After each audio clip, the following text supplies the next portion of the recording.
Okay, now we're gonna do some stuff that should be familiar to all you guys. It is time to plant some sweet corn. Now, we're gonna plant sweet corn in a little different way than what you've seen me plant it. But part of it's gonna be the same here. Those are like weird Cat 1 and Cat 0 pins or something. Yeah. You get the arm where you need it, and I'll push it forward to lean it. Okay. Folks, this is why a quick hitch is so nice. Now this tiller's got a feature that I really like. It allows you to slide the 3-point back and forth. But with this tiller, you can actually set it offset or centered, however you wish, by sliding that. Now it wouldn't remain quick hitch compatible in that situation. One thing about this one, you don't have to take your mower off to do the tiller. The tiller 3-point hitch on this works separate to the. You've got the independent lift. Yeah. But you don't think the mower's in the way? Well, if I was going to till a lot, I'd probably take it off. So now there's an example that differs from what I usually say. He's got the auto connect deck, but he still doesn't want to take it off to till. So it's not much of a hassle to take it off, right? You just don't find it much of a hassle to leave on either. No, I don't think. I think it'll be all right. A Coroni. Category 0 on one side, Category 1 on the other, and that's exactly what we saw on the lift arms down there. Raises it nice and high. So they dissed this yesterday to get it to dry a little bit. Gonna try to till it today. They've got the fertilizer truck coming, which will spread fertilizer on the corn here. The field corn is gonna be out there. And they'll also spread that fertilizer on here for the sweet corn. So I think they're gonna wait to do the bulk of the tilling till after that. We'll see what the master here says about the dryness of the conditions. Is it dry enough to work, Tom? We'll make it that way. Yeah, see, so what did you do there? Well, I picked up a footload of dirt, and as I squeezed it, if it crumbles like that, then it's workable. Yeah? If you can make it a mud ball, then you really better go fishing instead of, or do something instead. So squeeze that real hard. Can you make that a mud ball? Not really. See, it's hard for me to define exactly what a mud ball is. Well, we can define a mud ball. Okay, here comes the tiller man. Man, I wish I had Johnny so I could help. This is hard for me. Here's your mud ball. Now what I find is, especially if I till too wet, I make another trip over the top of it with Johnny and it packs it right down like a road. Now you don't really get out the tracks on both sides very well with this rig. We almost do on the one side. We pretty well get it on one side. When I till something like this, if the client will just leave it for a day, he'll still be able to use it. But if he gets out there on it during that first day, it'll compact it really bad. I don't think he's going any slower than I do, Randall. Maybe not. Going faster than I would. Earlier, they were talking about that they like to till a lot slower than I do. You know how it is. Those city guys always want to do stuff too fast, right? And we have found that when, especially if we were tilling this without the disc running over it, that it would be a lot better running really slow, as in like a half mile an hour. Definitely the slower the better, I agree with that. I usually go about the speed he's going there and then just hit it an extra time. I'm not sure, but what my tiller may spin faster than that one. So you need a 6-foot tiller with this guy. Yeah, we do. At least a 5-foot. It'd be nicer. I'm thrilled to be able to see Dad doing some tilling. Any sort of outdoor work on a tractor is really good to see Dad doing. I noticed that I haven't hardly seen the mower touch the ground at all, so I don't think it really has hurt anything.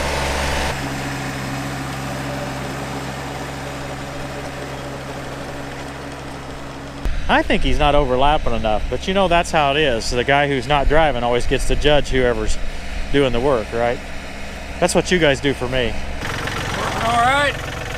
Yeah, doing a fine job. It's a little bit heavy maybe, but it'll be fine by afternoon. Yeah, I think I'll till it again later. Yeah. When it dries off some. So your tiller runs quietly. Mine's louder than that. Oh, it is. You want to drive around or two? Oh, sure.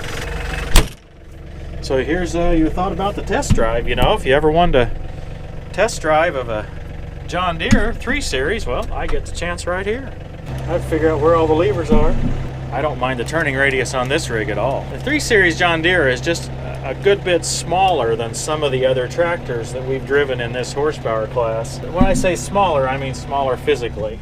I had said something about the cab being quiet on the Kubota, and I really find the cab to be not too bad on this, and we're doing a PTO job, so it's about as loud as you'll ever see it.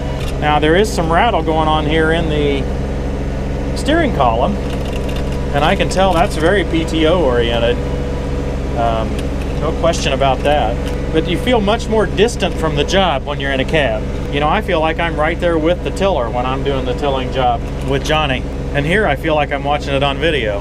Now, I talked about the brakes. I can spin this thing right around with the brakes without a loader on it. We attempted to show you doing that with the Kubota, and with that big heavy front loader, we couldn't do it. And I'm sure it would be the same way with the John Deere with a big loader. You don't get quite as good a visibility of your tiller, or any implement really, as far as that goes.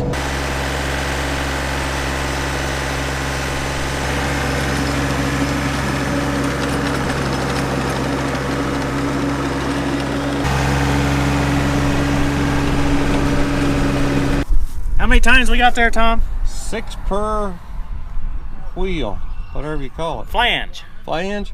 Yeah, now I don't know. Are those worn out? They're worn more than mine are. Really? Yeah. Well, I didn't think they's worn out, but they may be. I don't know. Are they They sharp? got the corners off of it, or this one does. Yeah. Yeah, there's one that's pretty good shape. They're not worn evenly, I would say. Well, that. I wonder if they've been, yeah, they're not worn evenly. I wonder if there's been some replaced. Possibly. Because they say they have trouble breaking them. Oh, really? Yeah. I don't on mine, but... Well, there is one maybe bent. That one over there is sticking down a little farther than the other one. I don't know. That's what we need to do with it. We're not tilling acres and acres. I sure am glad for what we do till with it. Does a good job on my garden. Yeah, it'd be better if it's 5 foot. This one here is way better than what we had before that, I can tell you. Troy builds. Yeah, Troy built walk behind it. Even the Troy built was better than what we had for... Oh my, the old front tiller Tom Aaron's front tines. Not much, are they? Just about to wear you out. And about the time you get it in the ground, it'd shoot forward about a foot or two. Fertilizer's not here yet. Old Ferdy's not showed up. I seen a Ferdy run back and forth. Now Christy's getting her chance.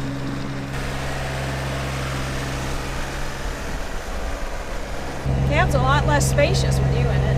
Uh-oh. Just saying. Uh-oh, she's gonna run me out first thing. What do you think? I like it. I like the size of this one. I mean, it's no question to me that even for a job like this, a cab is the way to go. The thing is that for our jobs, I'm just not sure that a cab is the right thing. I noticed that I was inside the cab, and just being around Randall and Tom and Dad, I was not able to have a communication with them at all. I was totally distant.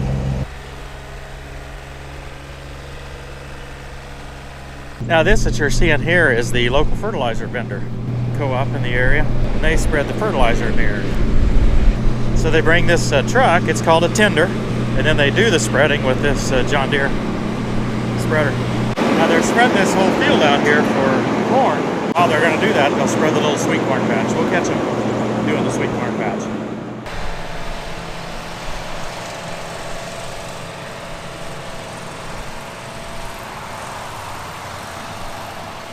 So this is the sweet corn planter. Now this planter is 3-point hitch mounted.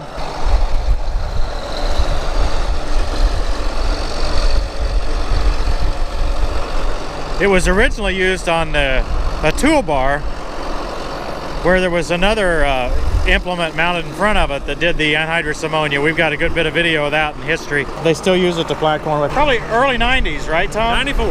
94, this thing was brand new. Ambrosia. It's your favorite kind, right? It's very good. It's as good as it gets. Now the funny thing is, on the sweetness chart, it doesn't even hardly show up. It's kind of at the bottom. Really? Yeah. It's good sweet.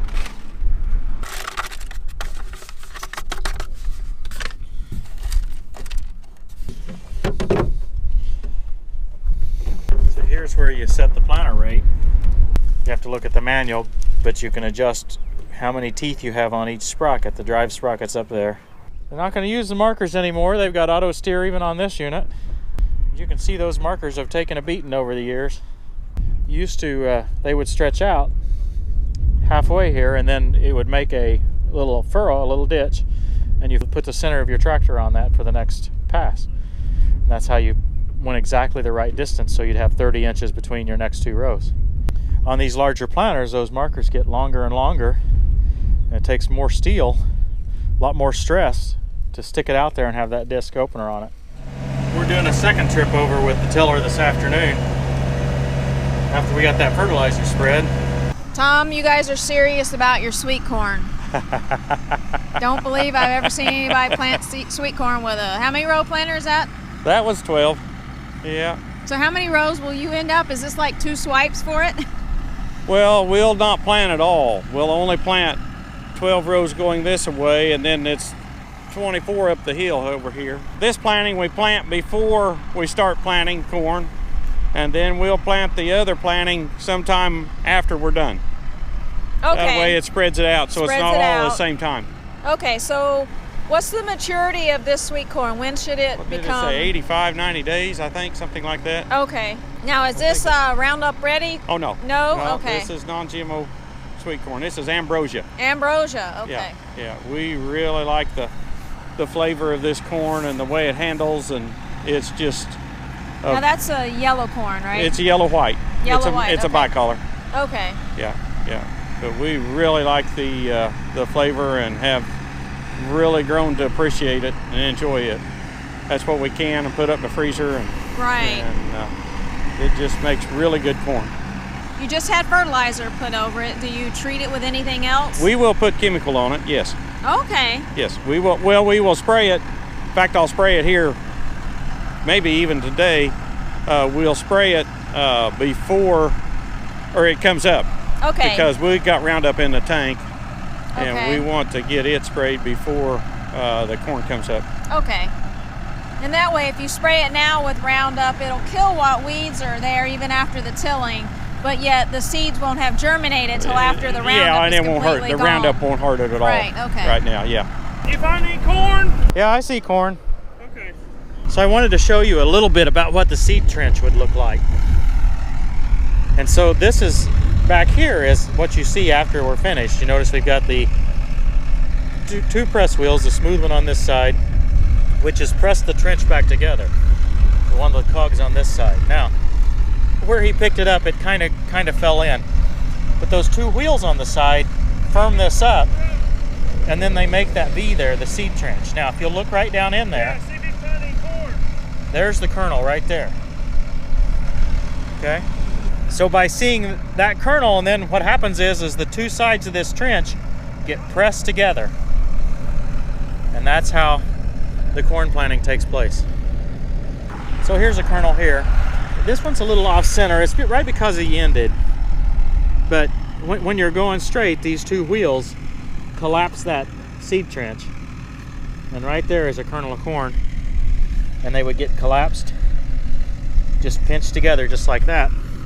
And the idea is that it's pushed in and firmed on both sides, but there's still a kind of a slit there that's still available for that corn to have an easy path to sprout and grow straight up. And then so you guys eat some of it fresh, but you also blanch it and then put it up in the Basically, freezer. yeah. Basically, Mom just boils it, basically. Do you have to put a fence around it for the coons? Well, yeah, we do. That is very valuable. Yeah, otherwise they get it They right get before it you want it. just right before you want it. They do Yeah. it every time. Got to keep it protected. Seems like they know exactly when to be there. So a field this size, it's not only your family that uses the corn off of it. How many families would you Oh, say goodness. share the corn? I couldn't answer that. Because you but- give some away to Oh, lots yeah. of people, Oh right? yeah, glad we can. Yeah. As long as the Lord gives us the sweet corn, then we want to be sure someone can use it. We're glad He provides. Now, if somebody wants to plant sweet corn in their backyard, what are a few pointers that they really need to know?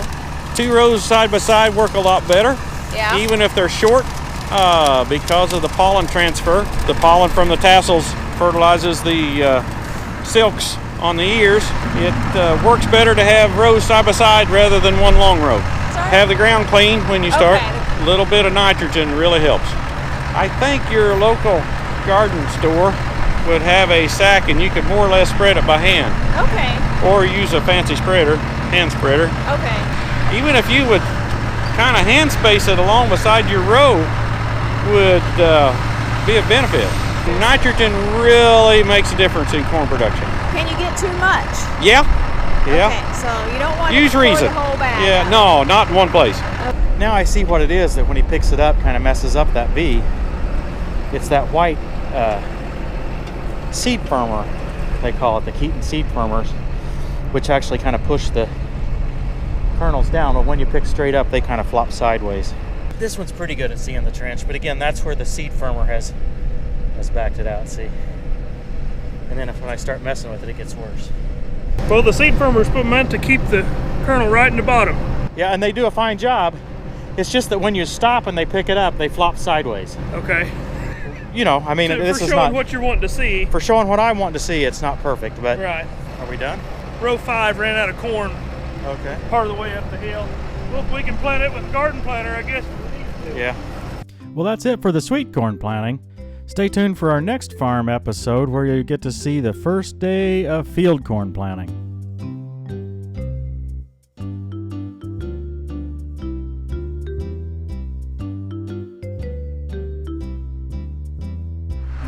My dad and his parents always said if you catch a fish, then you can put fish by your corn. Okay, I've heard that from Fish the for Indians. fertilizer. Yes, Yeah. that's what the Indians use with fish. I think I'll buy a bag at the local garden center. I think it's, well, if you put fish down beside it, don't come along and dig for a couple, Yeah, for a little, while, very, yeah. for a little while, yes.